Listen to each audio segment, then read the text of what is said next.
തെക്കൻ ബംഗാൾ ഉൾക്കടലിലെ ന്യൂനമർദ്ദം തീവ്ര ന്യൂനമർദ്ദമായി മാറുന്നു. ഈ തീവ്ര ന്യൂനമർദ്ദം 2 ദിവസത്തിനുള്ളിൽ തമിഴ്നാട് ശ്രീലങ്കൻ തീരത്തേക്ക് നീങ്ങാൻ സാധ്യത.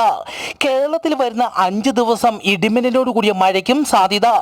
വരുന്ന ബുധൻ വ്യാഴം ദിവസങ്ങളിൽ കേരളത്തിലെ ഒറ്റപ്പെട്ട ഇടങ്ങളിൽ ശക്തമായ മഴയ്ക്ക് സാധ്യതയുണ്ടെന്നും കേന്ദ്ര കാലാവസ്ഥ വകുപ്പ് അറിയിച്ചു.